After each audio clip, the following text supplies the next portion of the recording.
it was probably July 6th. All of my brothers and sister looked at me and said, all right, you take her. And so I immediately had her with me. She lived with us, I can't tell you how long, months. Because she didn't want. This was in 2018? Yes. Yes, okay. After everything had happened. This was like July 6th forward. And she lived with us. She didn't want to go back to the property. Eventually it came to the point of like, okay, you can go now. And so she went back, but I had to help pay for house insurance and car insurance and power bills and things like that. So I was kind of having to take care of the situation from that point. But Emily went back to Tennessee. Chris was in Atlanta, and Scott, I think, was staying at somebody's house, I guess. So went back to the property once it was, well, I know he went back to the property after it was released. But I don't know if he stayed with a friend for a while. Okay. Were you ever part of any discussions with an attorney who told everybody not to talk? Correct. Okay. On July 6th, I guess it was. I don't remember. Friday, the next day? Yes. It would have, somebody, I don't know who it was, maybe it was a consensus thing, but essentially it was, we needed somebody to help us. We didn't know what was going on. Here, from that time period, if you need to look for the date. I didn't know what to do at that moment, but I knew that, what you see on TV, let's get an attorney to handle it. And somebody gave me Eric Durlacker's number. I did not have it, so somebody gave it to me. I don't know if it was one of my siblings or my mom. I have no idea. I can't remember. So I called him and I said, I need help. I don't know what to do. I need somebody to guide me through this or take care of it, really, is what I wanted. I was like, take care of this. Was this, by the way, and sorry to cut you off, You're fine. But timeline-wise, was this while your mother was being interviewed by Detective Hayes? Correct. Okay. This was the day of the 6th, so okay. Friday. And I called Eric, I don't know what time, and he just gave me Manny's number and told them that Deputy Hayes had my mother in the room and was questioning Scott, and they said, well, just let them know that she has an attorney. And we told him a couple of times, but she stayed in there for another hour or so. And then she finally came out and we went to the attorney's office. Everybody as a family went down there.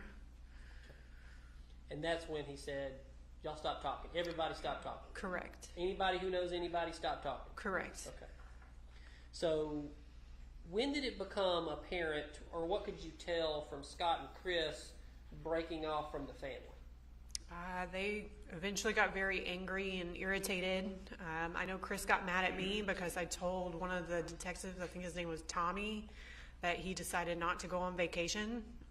Apparently that was a problem. He said, we aren't supposed to talk to the attorneys. So we were all on the same page. You mean law enforcement? Yes, sorry, law enforcement. That we should basically just go to the attorney if we have any questions and just to keep to ourselves, and that's it. And he was handling the situation, the attorney. In this time period or ever before, had you ever heard your brother Scott say, this is my property? Yes. This is my house? Multiple times. He flaunted the fact that that was his property. I almost kind of like joked in a way he kind of vicariously lived through my dad. Kind of like the movie Step Brothers. You ever seen that? I don't know if they took ownership of their dad's stuff. Well, but yeah, okay. I mean, in that same situation, and grown up, still living at home. Yes, I could see it in that aspect. But he would claim things as his that were not his. That's fair to say. They belonged to my mother and my father. Okay. And you say, I mean, how often would you hear him say this? He wouldn't say it like all the time, but it was always just like my farm, my property, my Kubota. He would get on social media. He would say, this is my property. I mean, he claimed ownership to it. That's for sure. Okay. And speaking of social media, had you ever seen your brother shoot guns or anything like that? He was in the military. He was always shooting guns at the house, from what I was heard and what he said. Did you ever see any of his videos on social media? No. Okay. But you knew he was always shooting guns.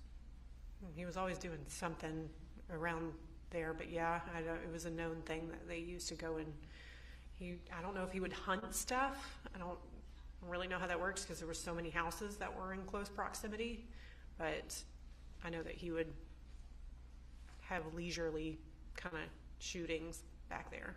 Okay. So going on through late July and things like that, just to kind of talk about it, were there any issues? Did you ever have any communication or talk to Rusty during that time? No. Had you ever met him yet? No. Okay. And that would have been what, later on, about 2019, that you communicated with Rusty Barton? When she was arrested, that was the first time I personally spoke to him. Okay. That I can recall. All right.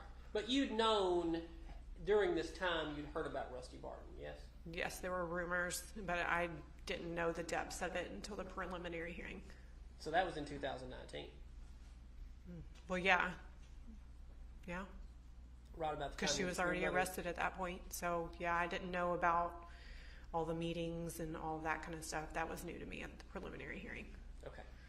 So going back to, tell me about the estate and how things were managed with the siblings for the family. What do you mean? Was your brother appointed as the executor of the estate? Nobody was. The estate was locked down immediately when the house was locked down. My mother couldn't go down the road and get a sandwich if she wanted to. She was totally reliant on me from day one. Well, I guess I'm talking more about, there was properties that were owned by the family, and was your brother Chris ever appointed over that? My sister at one point got a coroner's letter that we did not know about. My mother had tried to get a lady named Diane to help her figure out what needed to be done with the estate because it had been so long, and that's when she went to the courthouse and realized that Chris had filed for, I don't know what you call it, for the estate, but he was given ownership of the estate, and we did not know. Okay. Well, tell me how that went. Not well. I know that it turned into, I texted Emily at one point and I said, Diane's told me that there's been money taken out, and my dad owned the condo that my sister lived in Tuscaloosa, and said that it had, I don't know if it went into foreclosure or whatnot, but a property management company was in charge of, they would get the check and then Daddy, I assume, would give it to the mortgage company at that point, and it was not being done. So the condo was lost. And that was the condo in Tuscaloosa? Correct, and that's when I petitioned to have the third-party estate attorney. So none of us had our hands on it. It was purely an outside source, and I did not know that was an option until my mother spoke to Diane. Okay. And so did they loop you in on any of this, Chris and Scott and Emily? No. Right, so you were kind of left on the outside. Nobody talked to me about it. Right. And is that because you were the only one showing any support for your mother? I had to take care of her. I had no option but to take care of her at that point.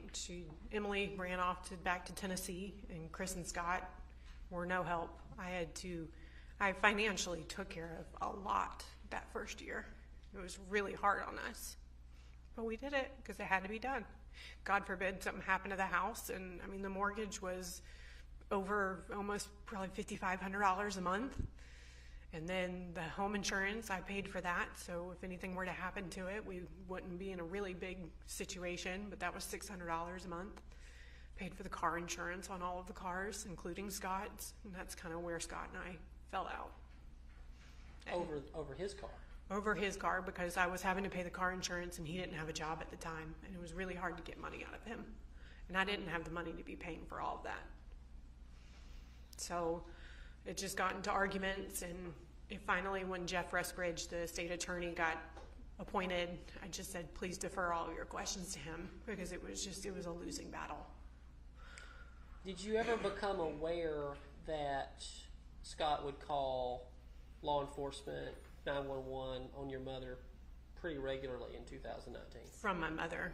Okay. Did you ever hear any of these calls, or did it come up on an altercation between the two of them? No, she would always call me and say what was happening, and I told her she either needed to audio record it or video record it, or nobody was going to believe her.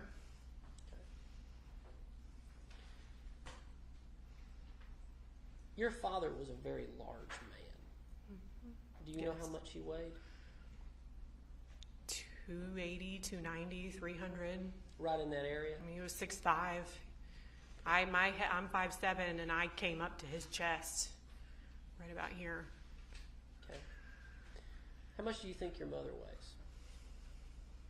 125 pounds soaking wet. Okay. Does she have any physical conditions of note? She had scoliosis really bad. She's had it all of her life. How bad? Like, is her back? Yeah, if you look at it, I mean, there's probably a couple inches difference from the side of her back to the other. She got kicked in the leg by one of the horses, and she was in a cast for a really long, one of those kind of, I think it was like a soft cast for a while, but she couldn't walk. She had to do rehabilitation on that. But other than that, I mean, she's been active, I guess you would say.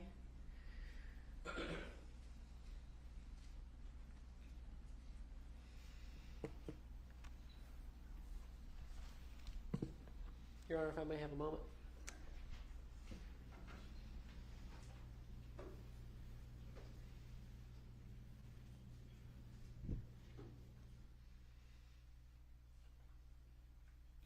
That's all this time, Your Honor. All right, Mr. Ferris. Thank you, Your Honor.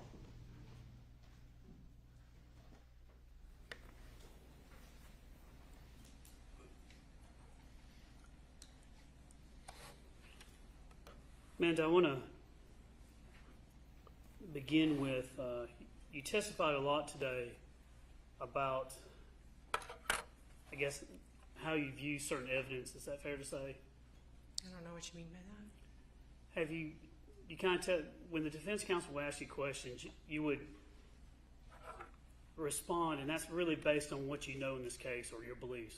Is that fair? I would say it's mostly opinion, but I don't know much about anything. All I know is from when Deputy Hayes told me about that my father was shot, and that was from my mother the very first night at Freehome Fire Station, and then what we know in the preliminary hearing. I'm sorry, what was that last part? The preliminary hearing. Okay. On July 5th, 2019, actually a year to the day that your father's remains were found, there was a preliminary hearing where certain evidence was introduced that gave you more knowledge of the case. Is that true? Yes, sir. But what I want to go through is you do not have any personal knowledge of the details of what happened July 3rd, 2018 from 9:30 p.m. to 2:30 a.m. the next morning. You don't have any personal knowledge of what happened, right? No, sir. You don't have any personal knowledge of what happened on January 4th, 2018 from about 6:30 that morning until about 2 p.m. when your mom came to the lake where you were at, right? Only what she told me, that she was coming to see me. And you would agree with me that a lot of what you know or has been told to you by your mom. Absolutely. You agree that a major source of your information, the predominant overreaching source of information is from what your mom told you, right? Correct. I mean, an example of that is things that happen outside of your presence, whether it was what Scott said or Chris said, your mother would come back and say, this is what happened, right? To some degree, but I would be with my brothers if they said something directly to me. Right, but if you were not at the house when afterwards there were questions about the property and things like that, if your mom was just there, she'd come back and tell you her version of things that happened, right? Correct. So it depends a lot on her credibility when what she says, right? Absolutely. You know there's evidence of her lying through this trial? I don't know. I mean, if it was in the preliminary hearing, maybe. But you agree with me that credibility counts, right? Yes, sir. I mean, your credibility? Yes, sir. Not just in what you say, but also how you say it? Yes, sir. I mean, are you trying to testify here objectively, not your thumb on the scales at all? You're just trying to say, this is what I know? This is just what I know. It's not my job to figure out what happened. And so when you choose your words, sometimes, like you said that Emily ran back to Tennessee. You used the word run. Is that just your opinion on what she did? Yes, I felt like she abandoned me and did not help me. You don't have any personal knowledge of who was present at your mom and dad's house on July 3rd, 2018 from 9:30 p.m. to 2:30 a.m., right? No. You don't know what happened or who was present to do anything, correct? I mean, my mother, I assume my mother was there. And I assumed Scott, but that was because she told me Scott came home that night. Okay, but you don't have any personal knowledge of that, right? No. It's just based on what she said. Yeah, because I wasn't there, so I wouldn't know. And July 4th, that Wednesday, you don't have any personal knowledge of what your mother was doing on the property before she came to see you at the lake, right? Only what she told me. She was working on the property. But she did say she was working on the property, right? Correct. But outside of that, you have no personal knowledge of the actual events in this case that led to the murder of your father. No. You don't know any circumstances about where your father was shot with one bullet, do you? No. You don't know any circumstances about where your father was shot with another bullet, do you? No. You don't know where in the house it was done? Just, I don't think that was brought up in the preliminary hearing. I just think that, I don't even know if they even said that he was shot in the house. And you don't know how, what was done in this case to conceal the crime, right? No. You have no personal knowledge. No. You're just testifying to the best of your ability of things that occurred kind of before and after. Is that fair? I have very, very limited information. Now, you also don't have any personal knowledge, although you'd agree if two people in a conversation, those two people have knowledge of what was said, assuming everything's normal, they would know what was talked about in conversations, right? What do you mean? If you and I were having a conversation like we are now, I mean, you would know and I would know because we're intentionally trying to relay information and messages to one another. We would know what's going on, right? Yeah, I guess. I mean, assuming we're not insane or anything like that, we would know what was said or what was actually said or not said, correct? Yeah, if you were only there to see it yourself, that's the only way you truly know. Sure. And you agree with me that in this case, we're testifying many years later than when the actual stuff occurred, right? Oh, yes. And sometimes you can do, when you're looking back on what happened, it wasn't at the time. So sometimes, even with the passage of time, whether it's from memory or from intent, sometimes you don't remember exactly what was said. Absolutely. But your memory is usually better at the time that something was said than, say, 6 years down the road. Is that fair? Repeat that? Generally speaking, your memory when you say something at that time is better than your memory of what was said maybe 6 years after the fact. I think certain things stick with you more than others, but time definitely is not helpful. And I think that's fair. And so if you were told that Gary's in the burn pile, that would be something that would stick with you, right? Yes. So you don't have any personal knowledge what was said between your mother and her lover Rusty on July 3rd, 2018 at 9:26 p.m. No. Did you know they talked for 4 minutes that day? It was brought out in the preliminary hearing that they had a phone call. Did she ever tell you exactly what they said during that phone call? I did not discuss anything with her. And you have no personal knowledge of what was said between your mom and Rusty on July 3rd, 2018 at 11:28 p.m. where they talked for 5 minutes, do you? No, I didn't know they were communicating at that time. And it shocked you when you found out, right? When I found out that they About were Rusty. about Rusty, yes. That when I found out at the preliminary hearing that they had the relationship that they did, that was very shocking. Yeah, it shook your world, didn't it? Yes, but it wasn't the first time. On July 3rd, you have no personal knowledge of what was said between your mom and the defendant on your mom and Rusty on July 3rd, 2018 at 11:45 p.m. where they talked for an hour and 14 minutes, do you? No. You don't know what was said between your mom and Rusty on July 4th, 2018 at 2:20 a.m. where they talked for about 36 minutes, right? No, I don't. You do know that Rusty came back and, quote, recanted that statement in some way, right? They said that in the preliminary hearing, yes. But afterwards, your mother told you to go and talk to Rusty, didn't she? She had asked me to And y'all did talk to Rusty. when she was arrested. And y'all talked to him about that, right? The only thing I remember talking to him was when I asked him, because I heard in the preliminary hearing that she said he's on the burn pile, whatever it was. I said, did she say that? And he said no.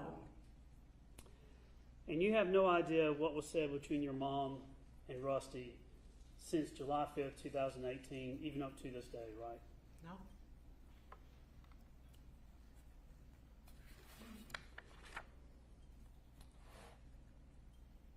You do have personal knowledge of your loyalty to your mother, though, don't you? I have loyalty to my mother and my father, yes. I think you said on direct your words, you have a loyalty to your mother to a fault. Yes. I think anybody I feel that way towards. And it's fair to say that you're biased in favor of your mom. I wouldn't say how I'm biased in favor of it. I believe that somebody is innocent until they're proven guilty.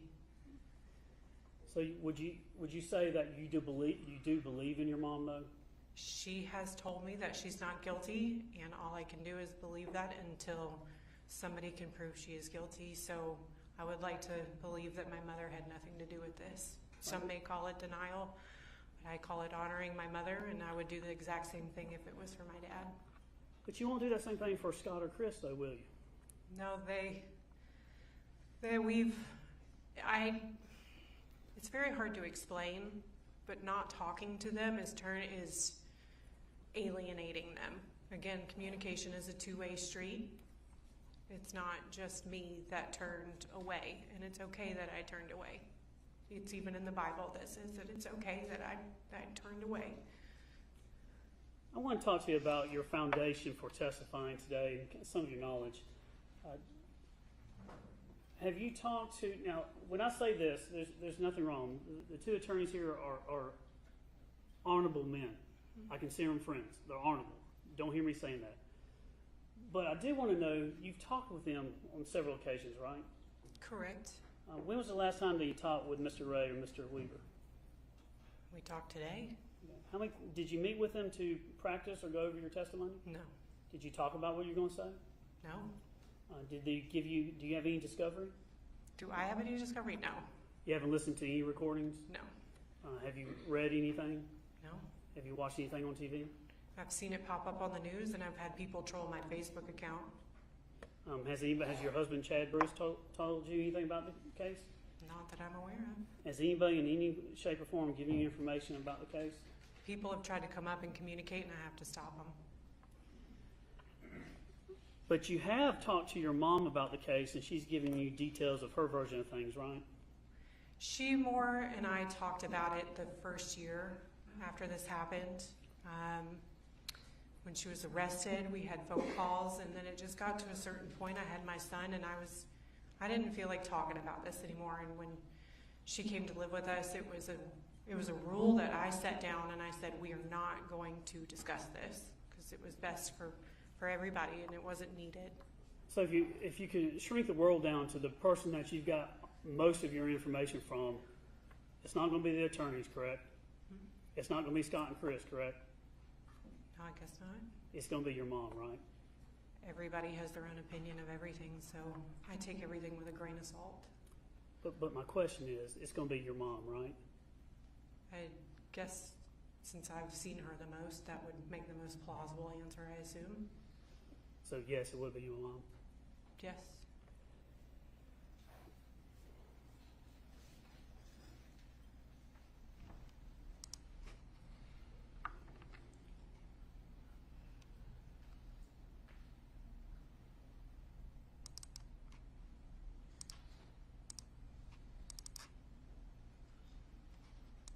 This is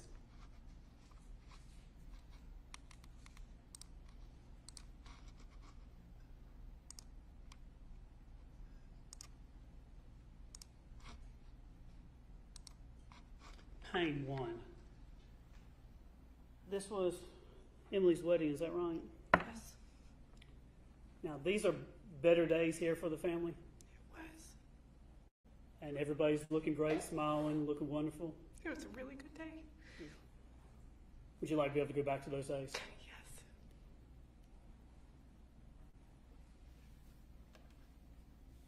Now, I know a child cannot measure the love for their mother, but you do love your mom, right? And my dad, yes. And you are her child? Yes, You're her daughter? that is correct.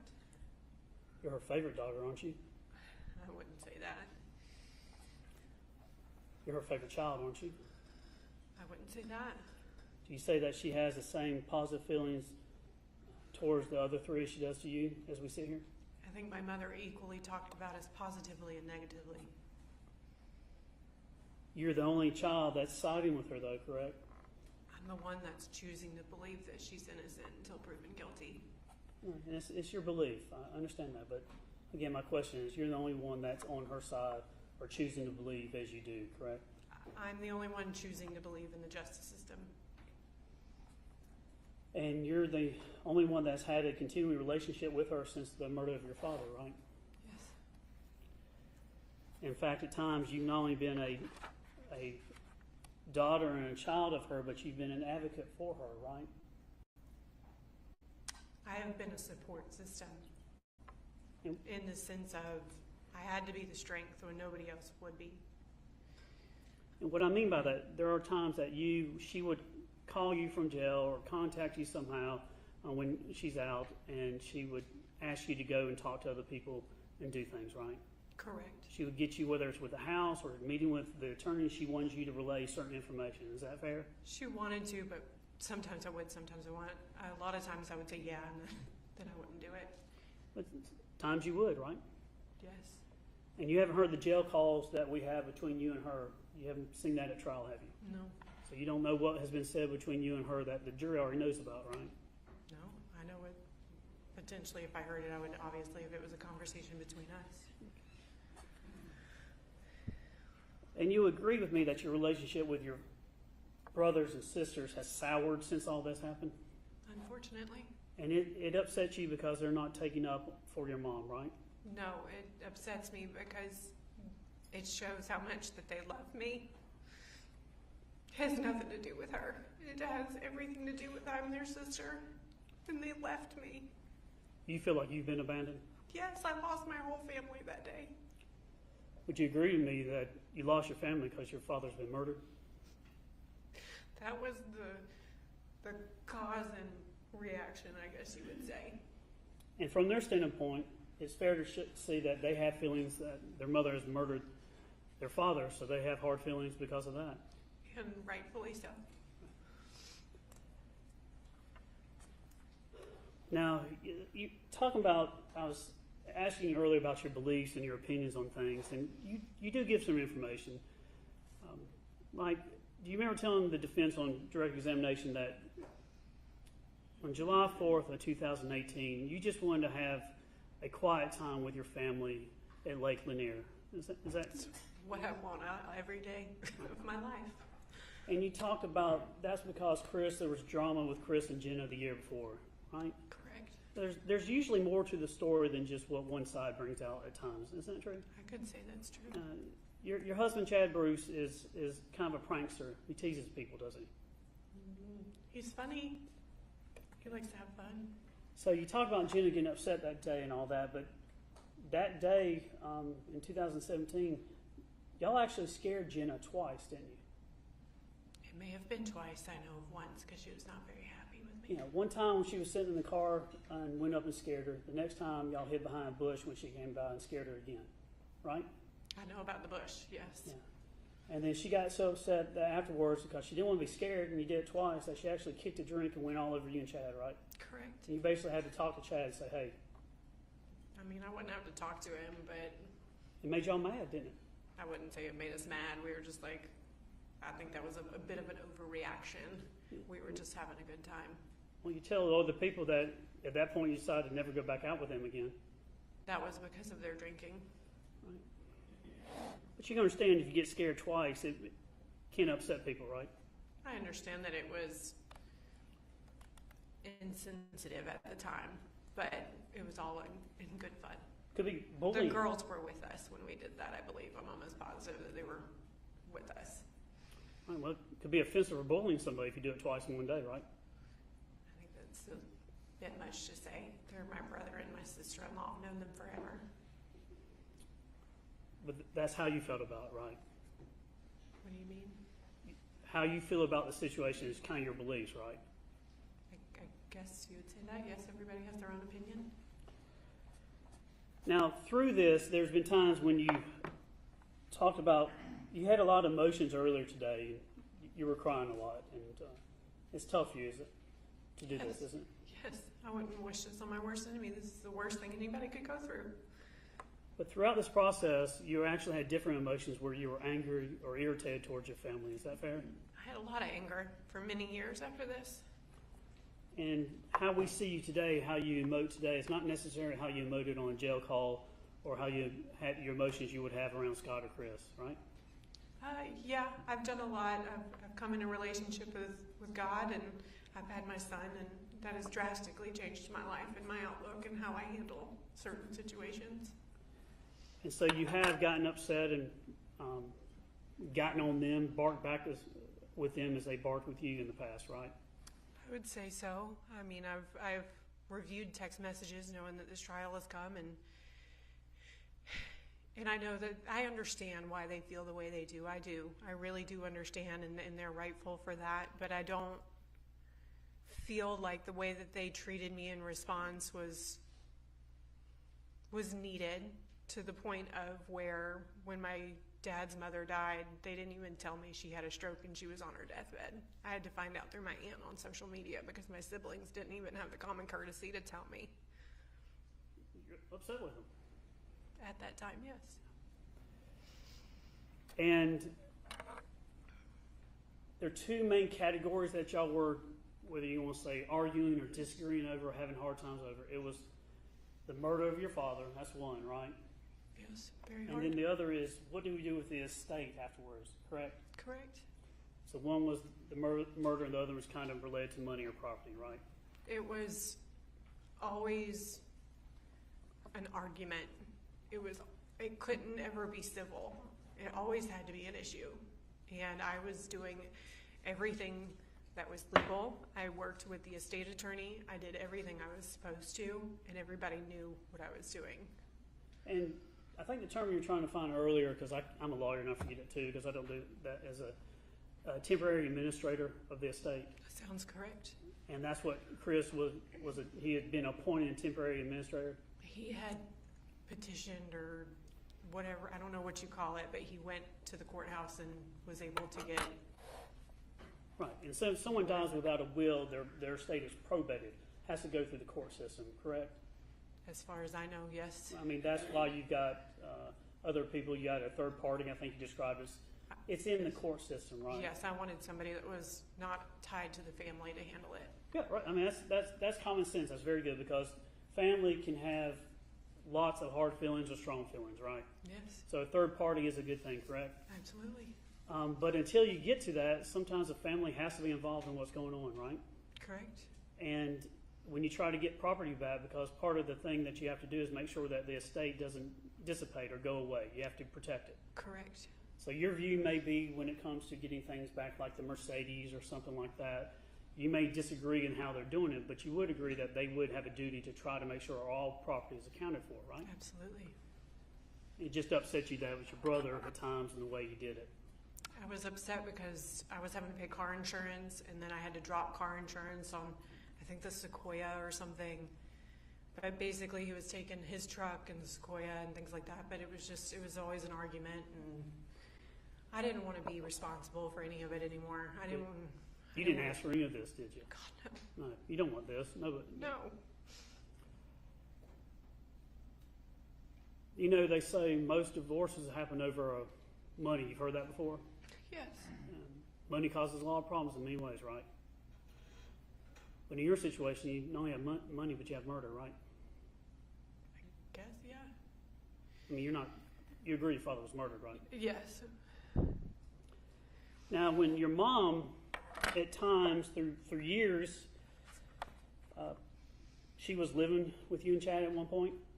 In the very beginning, yes, and then after she came home, yeah. She would eat your food, use your resources, stay at your house, things like that? Stage my house? Stay. She would use your Oh, resources, stay. your food, money, She was electricity. 100% reliant on me. Now, do you know David and Alan? Yes. Do you see Alan here in court today? Yes. They're good friends, Of hers, yes. Yeah. And they've been helping her out during this time? I believe so, yes. Let me ask you some questions about your dad. As you look at the photograph, Was this a happy day for everybody? It was. How much do you love your dad? My dad? He's the best thing that ever happened to me. And I miss him. He was a great provider. Absolutely. He would take care of Chris. He took care of all of us. You, Scott, Emily, provided everything for y'all, right? Yes.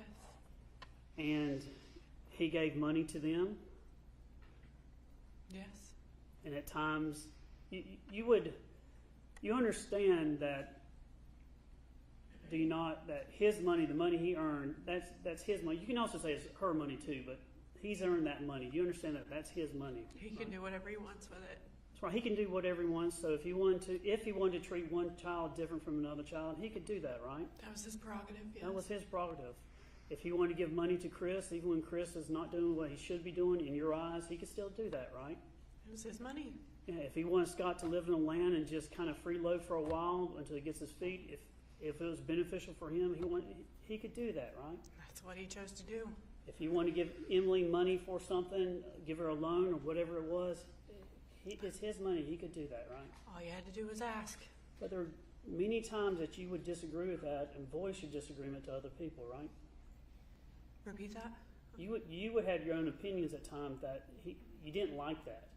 He told me he was very upset. He made it clear that he did not necessarily like giving out money. He told me that directly.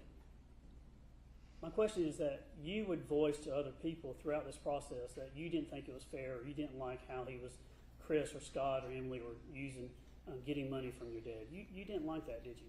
I think they needed to grow up and stop asking their dad for money. And you made it known to many people that that's how you felt, right? I guess. Your dad gave you, I think, 2 cars. Is that right? We all got a new vehicle when we got our driver's license. Pay for your college when you went? Yep. Pay for your apartment? At college, yes. Gave you $8,000 for the venue for your wedding? I think it was 6, maybe 8. 6,000? I don't know, something like that. It was just the deposit. Well, it didn't give me the money, but he paid for it. Do you know how much you paid overall for your wedding? I didn't get to have a wedding, so just the deposit on Foxhall. You didn't have a wedding? I had a wedding, but Chad and I fully funded it. And did you know that your mother, do you know if your mother ever asked Emily back for the loan that She your had dad said gave her? something about Emily having a loan. Did you know that, do you know whether or not your mother, after the death of your dad, went to Emily and said, I need that money back? I think so, but I'm not 100% sure. Did your mom ask any money back from you for anything? She wouldn't need money from me. But she didn't ask you for any money, though, did she? I mean, I had to support her, but I never had taken cash from my father since I was in my early 20s. You made on direct, you talked about that your dad's view was, I think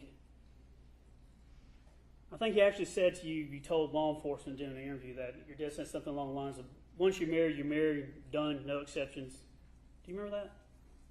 I don't know in what context you mean. When it came to you talking about the view of your father, you know there was troubles with Ted Wiley, how your dad viewed marriage, because you talked to him one day, I think, about after he helped you move out of the apartment with the other boyfriend. Y'all sitting in a restaurant eating. Mom gets up, remember that? And you say, Dad, She wasn't there with us. Okay. Do you remember telling law enforcement or statements that your dad's view was basically once it's a marriage you're in? He said he loved her and he wanted to be with her. Do you remember there was a time you said that, I think you were talking to Cameron, insisting that she understands that in marriage, if you make a vow to somebody, you take that seriously. I don't recall that. Remember your dad saying, in your words, saying something like, I'm glad one of my children understands the loyalty you're supposed to have in a marriage? That could sound something like my dad would say. So in your mind, is it accurate to say, in your mind, what you understood your dad, once he was in this marriage with the defendant, he was not going to divorce her? No, he never seemed at one point that he was going to divorce her. So she was stuck in the marriage because he wasn't going to divorce her. I begged them both to divorce each other because they were miserable, and I was sick of hearing about it. So we have taken something outside of your dad for the marriage, for her to leave that marriage. right? One more time, I'm sorry. It would have taken something outside of your dad. Your mother would have had to do something to leave that marriage. No, I think my mother could have left at any time, and so could have my dad. They both were grown. I think they could have both made that decision, but I think they just wanted to stay married. At some point, you thought your dad was paranoid about your mom cheating on him. Is that true? I think that's fair to say ever since she had the affair with Ted. Right, and the word you used when you talked to law enforcement, you just said you thought your dad was paranoid about your mom possibly cheating on him. You ever use that word, paranoid? No, but rightfully so. If you have a partner that cheats on you, I don't think that feeling would ever go away. Right. But have you come to learn that she actually was cheating on your dad with Rusty? Since then, yes. It's not paranoid when it's true, correct? Absolutely. I don't blame him for how he felt. But that other piece of evidence that you didn't have, that new information that she was having an affair with Rusty, that changes things, doesn't it? I mean, in what sense? That you thought your dad one time was paranoid because you thought mom was not cheating. Then you get new facts, evidence, and find out mom's cheating. That changes your view on things, doesn't it? It changes my views, but at the same time, it wasn't shocking because I knew what she did with Ted. So facts and other things that come to light can have an effect on how you view things, right? I think it can. Now, you say that you did not know about Rusty Barton and the affair. Is that right? We knew of him. There were rumors. I don't remember from who. He was in the picture. I knew he was at Emily's wedding. I didn't know why he was there. I remember my mom and him dancing and all of that, and I got upset, and... This is pane 3. Do you see Rusty in the background there? I do. You see him? I do. See him in the background there with your mom? I do. That's pane 4. Pane 5, you see Rusty in the background with your mom? I do. Pane 6, see him back there? Correct. See him over here with your mom? Your mom's right through here? Mm-hmm. Yes. See him with Chad right here? Yes. Chad met everybody new. We were only 6 months dating at that point. And then pane 9, you see him there? Correct. This is pane 10. He's right there with your dad, isn't he? Correct. Is it not true that you knew about Rusty and the affair at that point? Not the depth of anything. I just knew he was I knew he was related to Martha Jane. That was the depth of it. And then my dad would always say something, or Scott would say something, but I tried to stay out of it. I didn't want to get involved. And did you not get upset, and your sister and brother see you get upset and say something because of Rusty was there at the wedding? I don't know if they saw me, but Was it I know not that offensive to you? I'm sorry, go ahead. I remember, vaguely, I was intoxicated that night. But I remember he was there, and I don't condone that kind of behavior. I don't. So I could see where I would have gotten upset. It's just a situation where you see something like that, you just purposely just almost have ignorance, almost just saying, I don't want to see what's happening. Partially of that, and I knew my dad knew he was there. If my dad accepted it, then I followed my dad's lead. And you don't know, or do you know how your dad has told other people how he felt, how that affected him? You have any idea what he said? Or text or anything? No, I didn't after Ted, I told him, and the offensive pictures he sent me and the way he involved me with that, I made it very clear I didn't want to be involved. So why did you tell law enforcement in July that you didn't know anything about the Rusty Barton affair? In July. 2018. Because I didn't know the depths of anything. But this was 2016. Honestly, I wouldn't have, I knew he was there, but I didn't know, I thought he was related to Martha Jane. And then I just saw the way that they were interacting, and that wasn't normal. You have learned some new information in this case, but I want to know, in the beginning, you just thought that your dad had heat stroke or something and had maybe passed out on the property on July. Anything could have been 2000. possible. But that's what you were thinking. Maybe he had heat stroke or something, right? Yeah. And then when his remains were found in the burn pile, you were not thinking murder or anything, thinking maybe he just had a medical episode and fell in, correct? Correct. You told law enforcement, I just don't know. You were you just didn't know what happened, right? I was in shock. Yeah, in shock. You were able to talk to, I think, Sergeant Hands and then Detective Hayes. I don't remember talking to Hands. All I remember was talking to Hayes. And again, Hayes could have told me I don't remember anything. Right. And sometimes when we have something in our evidence called excited utterance. Sometimes when you're in shock or under the stress, you don't have time to come up with clever things or things. You just come off and just state what's in your heart, right? I would assume. So in many ways, being under stress or being under that excitement, you just say what is really there, right? I guess.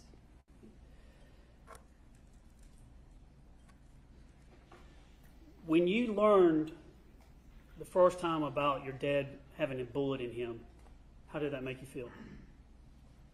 Confused. Shocked. I mean, my mother was the first person that told me. And I didn't want to believe it. And then we had Manny, the attorney, and he was telling us it could be a lie. You know, you have people sitting there going, well, it may not be true. Or so you don't know. I think on July 6th of 2018, at the Freeholm Precinct, your mother walked out after being interviewed by Detective Hayes, and you said your mother told you, but isn't it more accurate that Detective Hayes looks at your mom and says, have you told them yet? He actually had to prompt her to tell you about the bullet, right? It would have been the night of July 5th because we had been out at the property all day long, out in the heat, and he finally asked them to go down, and Chad and I drove down there with them and waited as they interviewed Scott and my mother, and that's when she came out. He may have been talking to Scott at that time, but she said they're saying your daddy was shot, and I think that was pretty much about it. Yeah. Detective Hayes had to tell your mom, have you told him yet, right? Yes, she told me it was Hayes that told her, and she told me. And you said she put her face in her hands, is that right? I don't recall. Let me ask you about some things that you didn't know. You say you did not know about the affair with Rusty, is that right? Not what I know now. Right. But in July of 2018, your testimony is you did not know about Rusty, is that correct? I had heard rumors from the family that tried to ignore. You didn't know about your mother's second or burner phone? Scott had always been saying that she had a second phone. I never asked her about it. I didn't want to get involved. Are you familiar with the last four digits of a phone number 1987 that your mother had? No, 9029 was the only one I had. Okay. Do you know whether or not your mother had a burner phone or another phone? I purchased a phone for her right after all this happened because I needed a way to communicate to her, and then I bought another one probably in 2020. Okay. But do you know about a phone number she had that ended in 1987 that she used to talk exclusively with Rusty? No. So you don't know about that? Only from Scott going and saying that he saw her with two phones. That's all I knew. And those two phones would have been before the phones that you got here, right? Correct. Do you know about your mom meeting Rusty almost weekly at times in Dalton? Not until a preliminary hearing. But you didn't know about that before? No, right? sir. So before you knew about that, you believed your mother that she had not committed this crime, right? Before that, I believe she didn't commit the crime? Right. That is correct. And even knowing about the burner phone and the affairs with Rusty and in the burn pile, you still believe your mother hasn't committed this murder, right? She told me she didn't do it, and she's never given me any reason to believe otherwise. All right, let's talk about things to believe otherwise.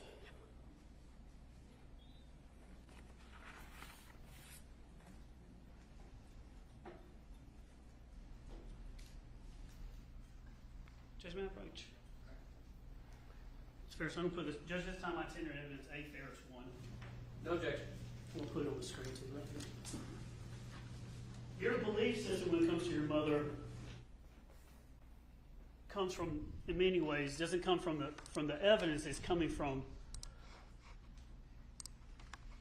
your worldview or your the way you see things. Is that fair? Yes, and probably a little bit of denial. All right. I want to go to, this is A. Farris 1. It's a phone extraction. And it contains text messages between, is it her? Who's this right? Okay, this is your mother's phone.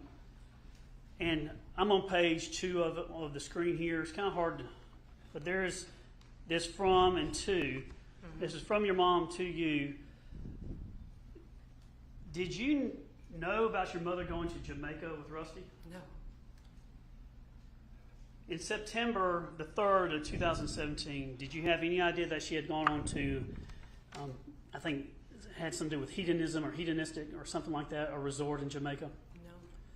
All right. If you would, this is from her to you. You see your phone number, everything there? Correct.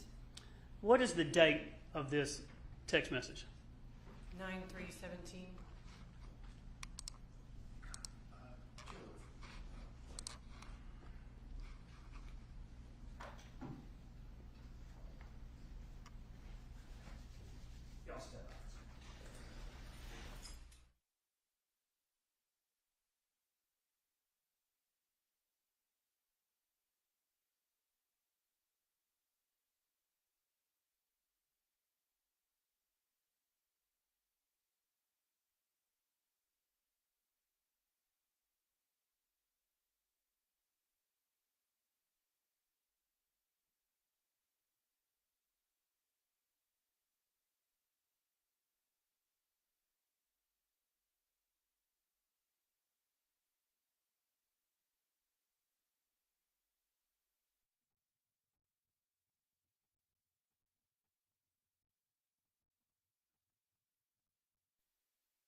A. Farris 1. Let's do it this way. Well, here's what I'm going to do. I'm going to put it on this one. Okay. Keep that one blank so the jury can see from this screen and follow along, but then that's not being put on the camera. So, Judge, I just saw another place on here as we scroll. So that's fine. I mean, they're not getting not looking at the screen, and they got it killed back there, so we're So good. it's not going to go out and move. I see it. Correct. Arguably, we'll see. Maybe you understand what we're trying Well, to do, right? I'll find out tonight when I. Right. We're trying to keep some things redacted. So my understanding, Judge, is her phone number, Right. other information is not going to go on the internet. That's what we're hoping to try All to right. do. All right, go ahead. Let's do this. Getting back, you did not know about your mom going on a trip with Rusty to Jamaica, is that right? That's correct. I did not know. On September 3rd, 2017, at 9:10 a.m., your mother sends you this text message. Can you just read out loud for us the body of the text message?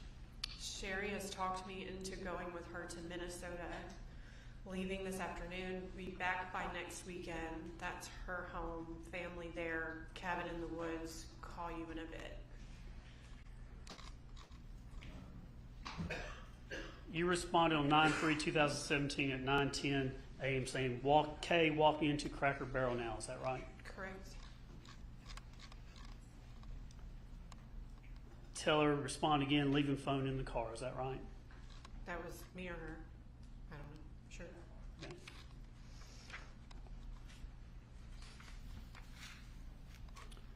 September 9th, 2017 at 3:52 p.m., she sends you a text message, and read that, what she tells you about where she's at.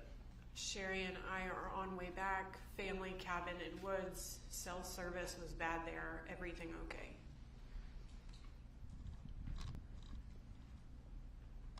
September 9th, 2017, 4:05 p.m., you text her. What do you say? Yeah, I tried calling you a couple of times. I got Emily's baby shower invitation. Otherwise, everything's same as usual. Did you have fun?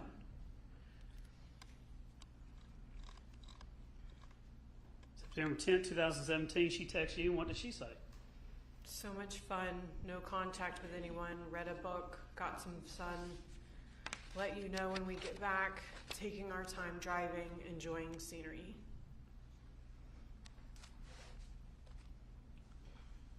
You knew where she was in the sense of being in Minnesota based on what she tells you. Is that right?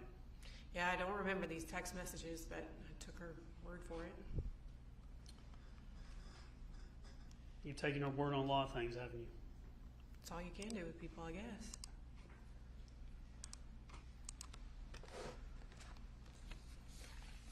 So she's never admitted to you that she went for a week or so to Jamaica with Rusty. No. Did you know about the credit card that Rusty had given her? I think after the preliminary hearing, but I'm not 100% sure. Did you know about the tattoo XO that she had? I think Ella or Addison had mentioned it, but I personally never saw it. Did she ever say whether or not that was related to Rusty in any way? I wouldn't have known. Did you know that she was with Rusty when she got the tattoo? Wouldn't have known that either. You didn't ask her those questions? Why would I? Ella and Addison told me about it. I didn't get involved. But on July 5th of 2019, when you watched your prelim, you actually told her that you were taking notes on everything that was said during the prelim, right? Yeah, it was a lot of information coming at once. You didn't feel the need to go and confront her and say, why haven't you told me this, or why have you lied to me about this? I don't know if I did or not. I don't remember. I mean, she was arrested at that point. I just don't remember.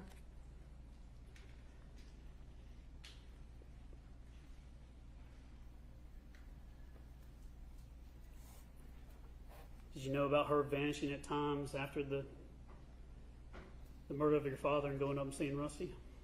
There was one time that she had left. Scott and Chris and I all knew about it, and she said to me that she was going to see Martha Jane. Did you know whether or not she's seeing Martha Jane or seeing Rusty? I had to take her word for it.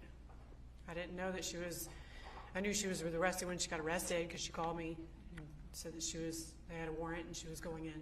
I had just gotten off work and I was shocked. When it comes to what you believe and don't believe, we know that you believe your mom is what you testified to, but you don't really believe what your other family members were telling you, right? No, I believe I think we all have our own opinions, and I think that they deserve to have their own opinion. I never asked them to, from what I recall, to believe her. I just said to give her the benefit of the doubt and let the justice system, let the investigators do their job. But there were times where, even though it was testified to in the prelim about a bullet, for the longest time, you never wanted to believe. You believed law enforcement was lying to y'all about a bullet being found with your father. That's what the attorney said. But so you it was believed hard right? to. I wouldn't say I didn't know what to believe. Well, you didn't come out and say, I do believe it. You were saying people, you weren't certain of that, right? I didn't know what was true.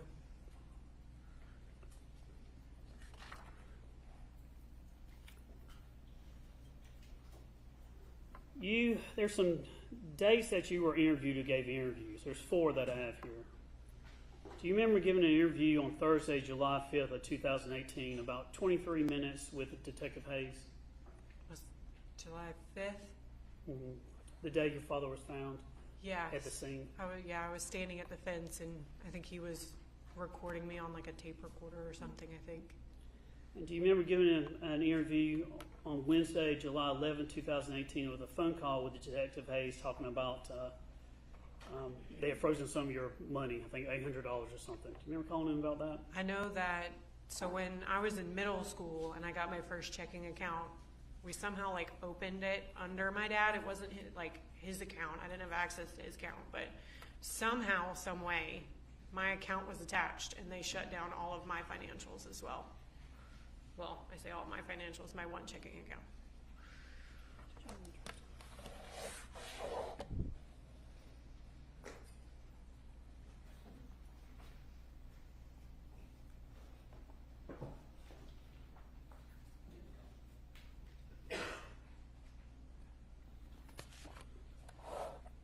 And then the third interview, Thursday, November 15th, 2018, about 14 minutes long. You actually returned a phone call to Detective Hayes about some air being deflated in y'all's car. I don't know if I talked to Hayes about it, but my tires went flat on the left side of my car in my driveway. And then there was a final interview that I have Friday, April the 24th of 2020. It was about 4 hours long. You went and spoke with ADA Zach Smith. Yeah, I spoke to Zach. And you went and talked to him, is that right? Yeah, Zach was a nice guy. He approached me after being here one day. I don't know if it was the preliminary or something, and he kindly asked me, because I was a little upset that nobody wanted to talk to me. I'm like, it made no sense to me that I wasn't talked to, and I was like, you know what, since he asked so nicely, and I think it was a couple of times, and I was like, okay, I'll sit down and talk to you. And we had a good conversation. He was a very nice man. I think one of the detectives was there as well. I'm going to go through, I got some questions about the first interview.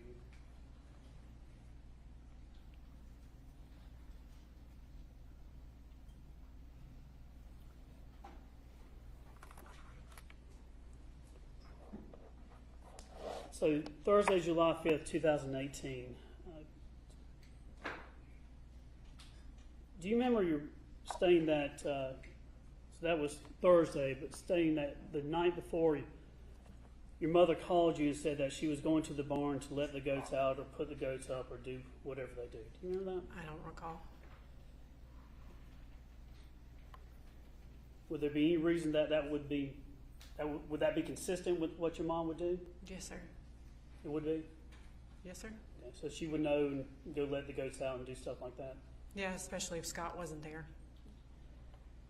Do you remember your mom saying that she woke up on Thursday when y'all found your dad? Before that, about 8:15, she called you and said she was going to Walmart? Possibly. I think so. I'm not 100% sure. but that would not shock me to say she went to Walmart. Now, one of the things with your dad, if he would not be at the house, if he would leave, you knew that he would always take his car and his wallet with him. That would make sense.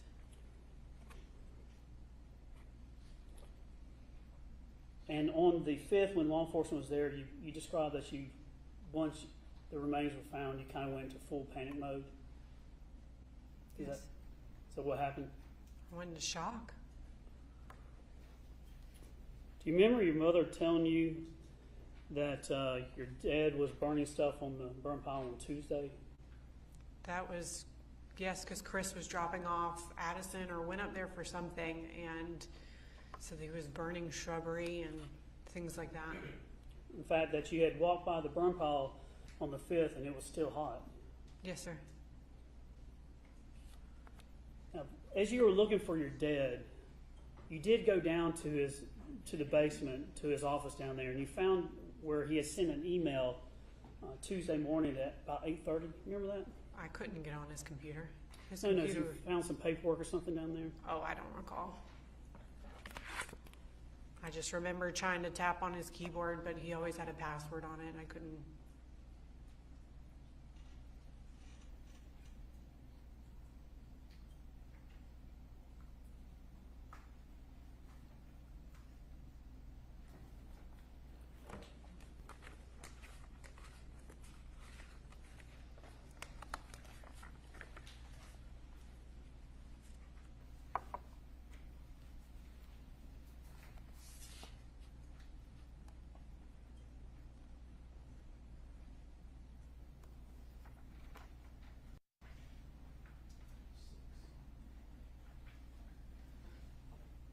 Refresh your memory just to look at something and see if you can remember.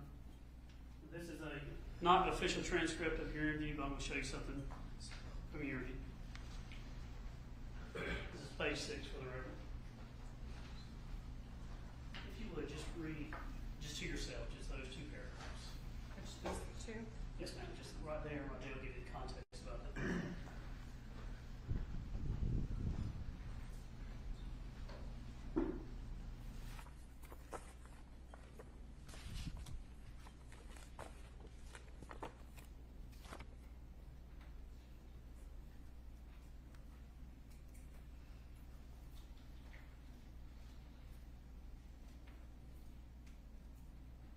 Okay. Do you remember now going down to his office and finding an email? No.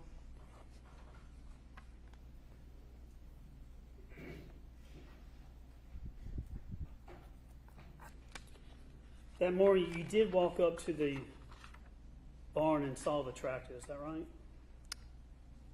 I really don't remember if I saw the tractor or not. I would assume I did. It's hard to miss.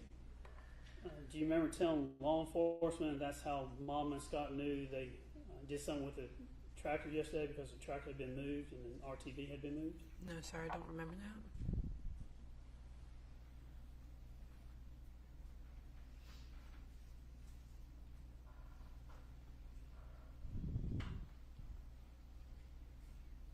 You still have that same piece of paper there in front of you? Yes, sir. Look at the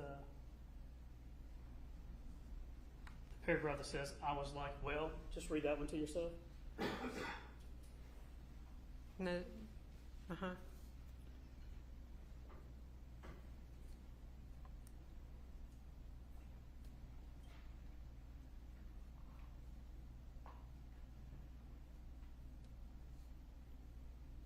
Okay. Now, does that refresh your memory that you did say that that's how Mom and Scott, they knew they did something yesterday because the tractor had been moved and our TV had been moved? Unfortunately not.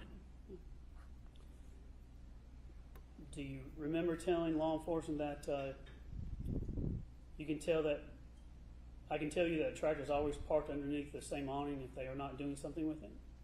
I knew it was always parked under the same awning.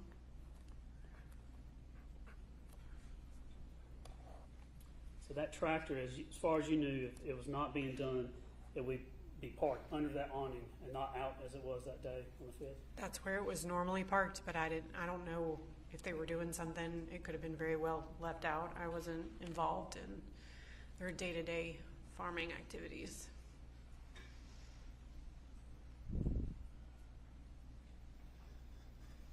Now, you had a view that sometimes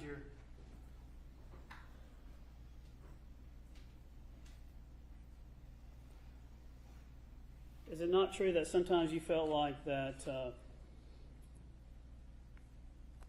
your dad saw you as your mother's twin? She said he would say like you kind of you're I don't know how because I don't see it, but I think that maybe that might have something. He may have said something like that. And you told law enforcement that thought maybe your dad had a view of trying to get his money. I don't about me trying to get his money. That your dad thought you were your mother's twin, maybe trying to get his money. No, I don't think it in that sense. I think it in the way of like our behavior, I guess, in the sense of I don't really know how to put it, but it didn't have anything to do over money. I never asked him for anything except for my wedding, but he gave me permission for that. Would it help to refresh your memory? See if it would help to look at another thing. Sure. This is page 9 for the record. Just read that to yourself, that top paragraph.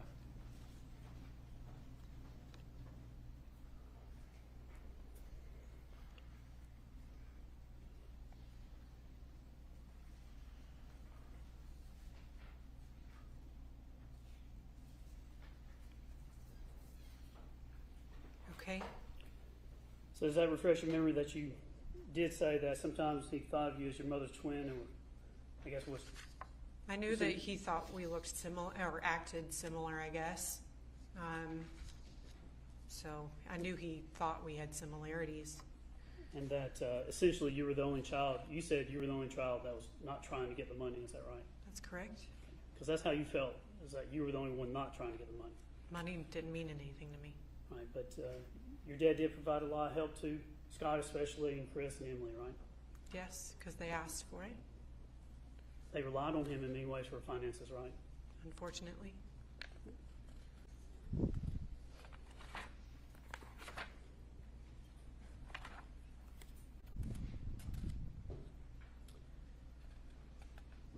And your dad, when Chad went, he asked your mom and dad for your hand in marriage and went to him and asked him to be married, right? He did. That was a happy time for you.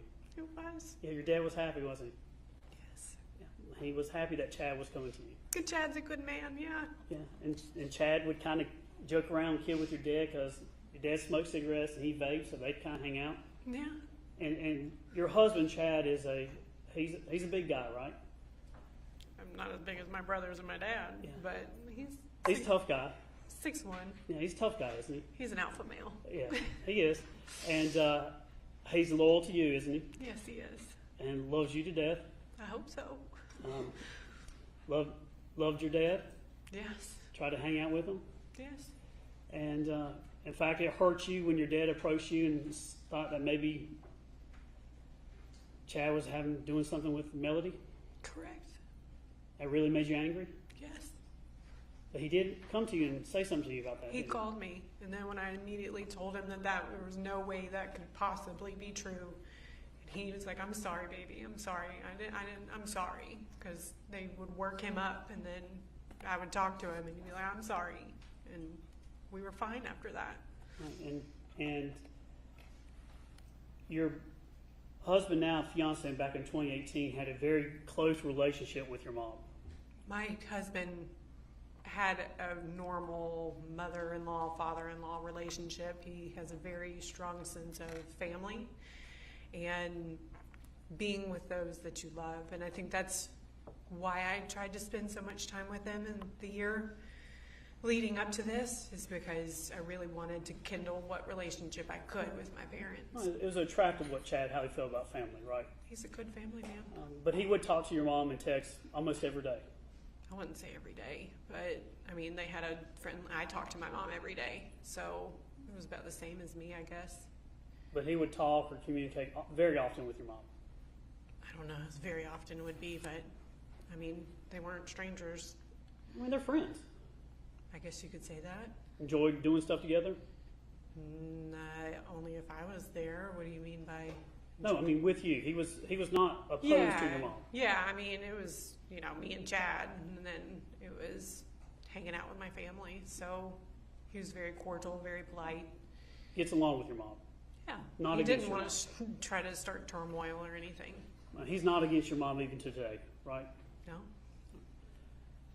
But Scott opposed the marriage a little bit. When he went and asked, Scott was like, nah, I don't think this is right. It's too soon. That's what I heard.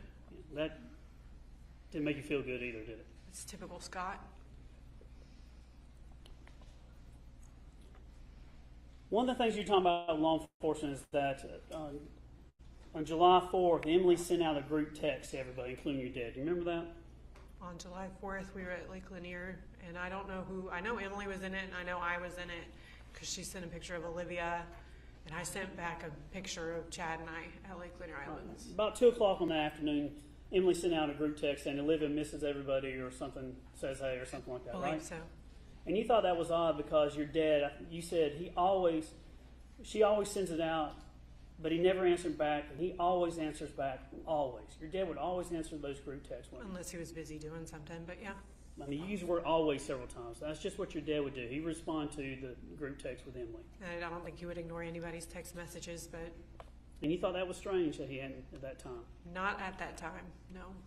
But looking back now, Looking back on it, yes, but there's been moments in our text messages where I would say something and he wouldn't reply back, and he would text me and I wouldn't reply back.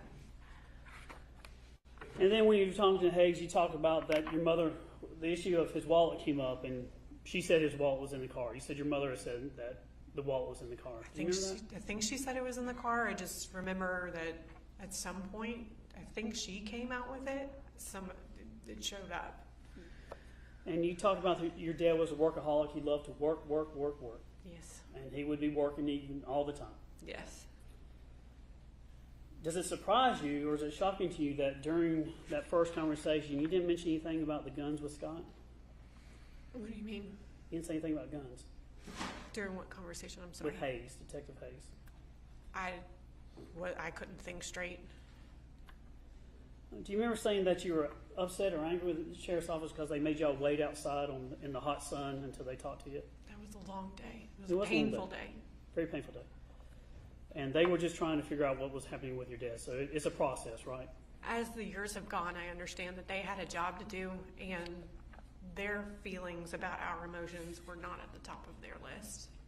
And from that very first day, you were frustrated with law enforcement, how long they were taking, what they were doing, how they were talking to your mom and things like that. You were just frustrated and irritated with law enforcement. I think it was a natural sense of being upset with the situation. I think I was angry for many years. And then on Wednesday, July 11, 2018, do you remember calling Detective Hayes and basically saying that the sheriff's office had improperly frozen your account? That was like $808 or something. I mean, it was a normal phone call, but I told him that my bank account was frozen because it was somehow tied to my dad's from when I first opened it up. And they asked me to provide like 6 months of records, I think it was. So I pulled them from my Wells Fargo account, and they had it unlocked quickly from what I can't recall. But I had live paychecks at the time. So I just used my husband's money, and then I got my next check. So it wasn't a huge problem. And then in November 15, 2018, you actually had an incident where someone came up and deflated the tires at your residence in Hall County. Don't give us your address, but it was in Hall County at the time. Correct. And you get in touch with Hall County and try to make a report, right? I think I called 911 because my mother said that she saw somebody running away from the property, I believe. Right. And your mom said it was a Hispanic male, correct? I believe so, in like a gray shirt or something. Right. A gray car maybe, and she had seen him possibly. I don't know if he had a car, but he was just running. And you actually had the deputy come out, and your mom says it's the same person that she saw maybe the day before or something. Is that right? I don't recall that. I had to beg the law enforcement to make a report on it, though. The law enforcement didn't think there was anything there to make a report on, right? Correct, but I wanted it documented just in case, because, I mean, if somebody's coming on my property where we lived, that was worrisome. And then you took the next step to actually call Detective Hayes and tell him about the incident. Is that right? I don't remember. But you do remember that that was during the time that Chris was the temporary administrator. And do you remember saying that you believe Chris is behind the deflating of the tires? I think I was possibly that one of my brothers could have done it, but I didn't know who. I didn't see the person. I mean, by the time I was taking a shower at the time, by the time I came out, just my car alarm was going off, and that was it. Right, and you were saying it was Chris. You were blaming Chris for this, right? I don't know why I would be blaming Chris, but looking back on it, that would have been an unbiased opinion because obviously I didn't know I was in the shower, so that would be unfair to do that. And were you talking with your mom? Did your mom, was it her idea for you to call and make police reports? I don't remember. You don't remember? Either me or her, but I don't. If somebody was on my property, I could see where I would want to call 911 and file a report. But isn't it true your mom just wanted you to make a record or make a case against your brothers while this was going on? So that's why you're doing it? I don't think she would have necessarily done that. I think things were said from her about my brothers, but like the phone call, like her, talking about Scott, threatening her and all this, I just told her, I said, if you don't get a voice audio or a video, nobody's going to believe you. And I left it at that.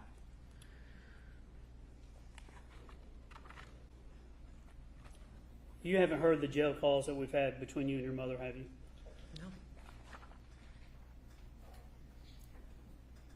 Do you remember on June 25th, 2019, having a phone call with her where you talked about writing everything down for the attorney? Do you remember talking about pertaining to what? Just writing things down to give to the attorney. Which attorney? The estate attorney? Whichever one you were talking about. Do you remember talking about the attorney? I remember that she was giving me a list for the estate attorney because I had a legal document stating that I could take her personal assets. Do you remember Chad being on the phone and saying, we're going to do whatever we can to make this shoot go away? He didn't say the word shoot. Make this go away. I was like, that's something weird. I mean, we were just trying to be positive, and it was a hard time. We were having to go through my parents' house. And do you remember saying it's all about the money, money, money, money? Everything seemed about money all the time. And you wanted to make sure that the attorney had all the things he possibly could have? It was the attorney's responsibility to protect the assets. And do you remember the conversation there about whether or not Rusty is keeping a check on Chris on Facebook? No.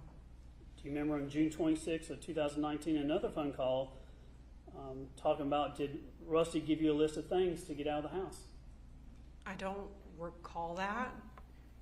My mother said many things on phone calls, but she gave me a list, and I knew what to get.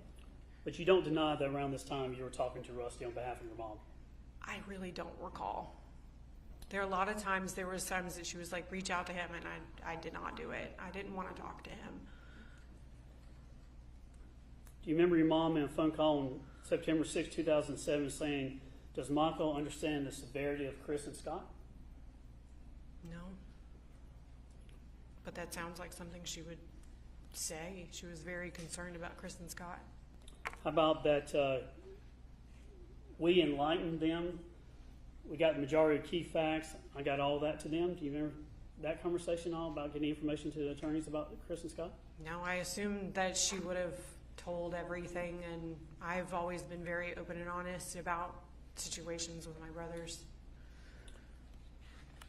That same phone call, do you remember her instructing you to call Rusty back and talk to him some more? Probably. She asked me to call him, and I tried to not do that.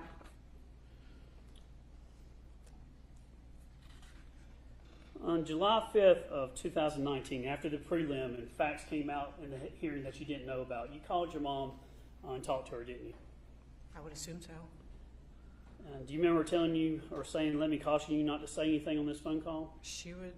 I said that, or she said that? She. I would imagine so. I knew the phone calls were being recorded, and I didn't have anything to hide, so she would say that. I don't know. Well, I'm not saying you said that. I'm saying she said. Possibly. I would assume so. I would assume her attorneys advised her. Do you remember after learning new information, including he's in the burn pile by Rusty, that phone call, do you remember telling your mom that you have a few questions for people? Yeah, that was a very concerning piece of information. And But that's you- the phone call to Rusty when I had to go get the dogs. And he had talked to him on the phone. I said, "Did she say this?" And he said no. And then other phone calls, you keep talking about you still stand where you've always stood with your mom. In other words, you still believe that she didn't commit the murder. Remember saying things like that? I was definitely far more like, I believe everything of my mother. I understand now that this is not my spot to investigate this, and there's no way for me to know everything. Just like Zach told me, y'all have all of the information. It's very hard for me to form opinions, and when I just don't know. Did you know that your mother said to Rusty, if you don't stop talking, you're going to single-handedly hang me? No, I don't believe so, unless that was in a preliminary hearing. Did she ever say anything to you about be careful on the phones? She always did, but I didn't have anything to be careful about. Did she ever ask you to be quiet or shh, don't talk about things? Yeah, but then she would go on and she would ramble and ramble and ramble about things after that. You agree with me that this whole ordeal is just awful for you, right? Traumatizing. And it does upset you, doesn't it? Very much. And you have strong feelings both directions in this case. Is that fair? I stand right in the middle, and I pray y'all can do your job and figure out what happened. And you just want the facts, the jury to hear all the facts and make their decision based on the facts and the truth in this case? Absolutely. You agree with me that you do have an interest in the outcome of this case, though, right? How would I have an interest? I mean, your mother, you don't want anything to happen to your mother, right?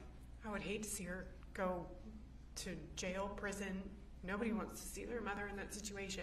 But if she had something to do with this, then that's where people go who have done things like that. You agree that we have to, in cases like this, we really have to put the emotion aside and just follow the evidence? And that's why I cannot do your job. Would you agree, though, that when you're following the evidence, you have to include and consider everything, including things like the motive, if someone has a motive? I guess, but I think it would fall down to opinion, possibly. You agree, though, motive is what prompts the heart to do something, though, right? I guess so. If you don't have a moral compass or a sense of a relationship with God, then I guess so. You'd have to consider the means, the ability to do this, right? Repeat that? You'd have to consider the fact someone's means or ability to do this crime, right? Yeah, I guess you would boil it down to sheer physics of it all. Yeah, and when you boil it down, you have to consider who had the opportunity, who was there at the time that this took place. Yes. You can't just say Scott did it, Chris did it, she did it. I mean, that's kind of inconsistent. That's kind of like throwing spaghetti against the wall. You just have to boil it down to what the evidence speaks of, right? That's correct. You also have to consider who was present on the property in July 3rd at the time that the murder took place. Who was there and who was not there, right? I would assume so. You'd have to also consider phone records in this case, wouldn't you? All evidence is evidence. And you don't know those phone records, do you? No. You don't know the GPS evidence in this case, do you? No. You don't know the geofencing evidence that shows who and only whose phone is on the property at the time and after the death of your father. No. You'd have to consider that, though, Oh, wouldn't you? yes, you would have. I mean, hopefully everything available. I mean, I've you seen would. other trials where they've used more than that, like the Marital trials, and that was mind-blowing. But I think that any bit of information helps. And you'd have to consider phone calls between your mom and a lover, right? Yes. You'd have to consider all the statements that have been made in the case by your mom and other people, correct? Yes, I do not pity any of, I mean, not pity, but I do not want to be in your shoes. I mean, you'd have to consider, even if you rejected it, and even if it says, I didn't say that, or she didn't say that, you still have to consider Rusty's statement that she told me he's in the burn pile. You'd have to consider it, wouldn't you? And you have to consider everything, I guess. And part of that is you'd have to consider the context that when he made that statement about he's in the burn pile, the rest of the statement that I said, do not say another word and do not tell me anything I do not need to know, that is attached to the statement. you'd have to consider it in totality, wouldn't you? I would assume so. Right. So if the statement was tried to be explained later on, like he just overheard something being said with Martha Jane, you still have to consider, why would you say don't tell me anything else? Because it comes down to credibility in many ways, doesn't it? You have to consider everything.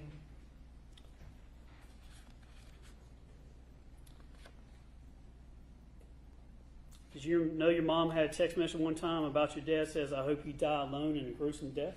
No. You'd have to consider that too, wouldn't you? Evidence is evidence. Do you know of the statement about your mom with Rusty talking about being on the same page, and I can tell you that there should not have been as much damage as there was done? Would you know why she would say that? No. You know about the statement that she said that that body should not have been burned up? What do you mean? Do you know whether or not she's even said that statement I that don't body know. should not have been burned I've up? never heard anything directly, so no. If she said those statements to Rusty on a phone call, you would have to consider that. You have to consider that in trying to decide for yourself whether or not you do or don't believe that she committed the murder. I personally, evidence is evidence. The truth is the truth.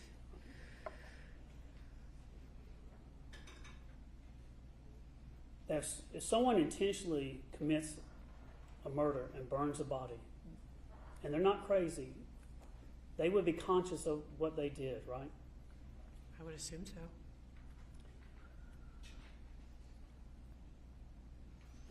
You would have to consider in this case, and you yourself would consider, if there's a lot of lies and deceptions, wouldn't you agree with me that that speaks to the guilty mindset of the person that did it? I don't know. And you don't know, Amanda, because you don't want to believe your mom committed this murder, right? I don't want to believe my mother would ever do anything like that. I don't want to believe anybody would do something like that. Another further judge. Swear. Briefly, Judge.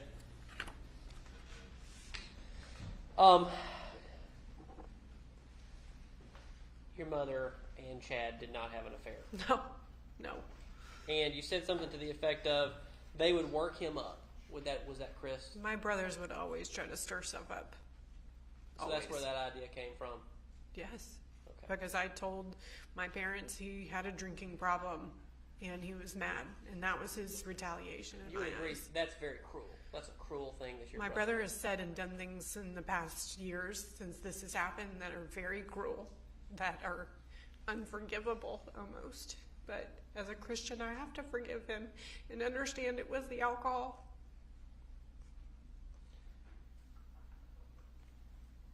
Your mother has lived with you now for about 4 years. Yes. And in those 4 years, she has never admitted to anything, has she? Never.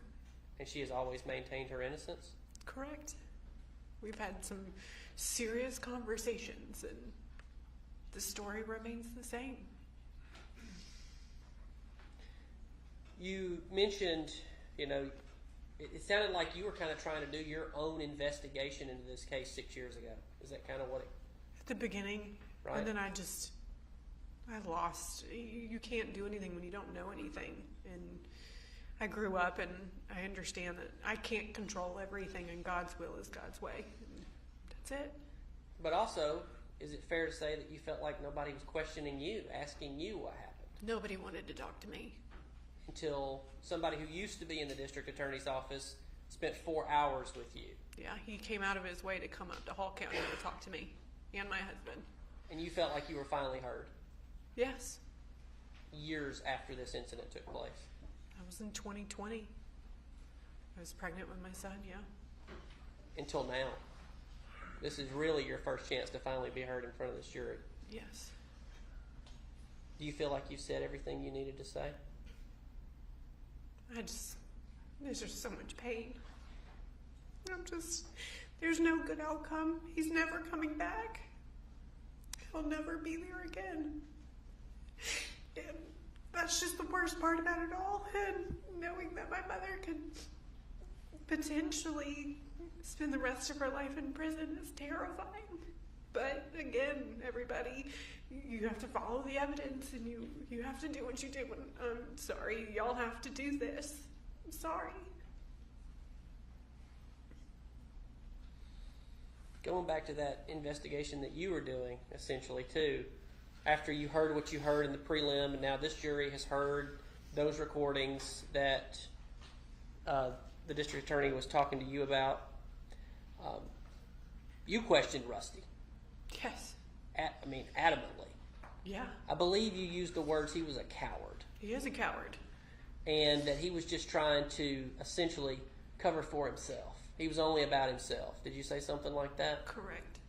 But when you confronted him, he literally told you he lied. He just said that she didn't say that. That's all I know. That's from what I can recall, because that's the only conversation I really remember ever having with him, and I blatantly asked him, did she say this? And he said no. Did he go into any detail as to why? No, but I probably didn't dig into it. I have a terrible way of not being involved. Okay. The statement, Mr. Fogus read off to you a number of statements and things that have been presented in this trial, but I just want to get to this one and see if you knew anything about it, which he had kind of his own investigators that went out to the house, right? Were you there for any of that? I was. All right, so this statement, I think he ran out something about her talking to Rusty about the body wasn't meant to be burned that bad, but there were fire investigators that y'all had hired to go out to the property. Manny had hired somebody to go out there. And that information came from that investigator. Were you around for that? I don't know if I ever heard any of the outcome of it. I just knew that he had hired certain people to go out there, but I don't know how far it went because he only had received so much money and we couldn't afford to pay him. Okay. Before I said, is there anything else you want to say to this jury? I'm sorry that you have to be here. I'm sorry I have to be here and everybody in this room. But it's, if I can say anything at all and what this has taught me is that lean into God and He will take care of you and give you peace and calm in the storm and just give you a sense of hope. And I don't know, it's hard to find anything. I hope the truth comes out, and it's going to be painful no matter what happens, because at the end of the day, my daddy's gone, and I miss him. Thank you, Amanda. Thank you. All right, thank you, ma'am. You can sit down.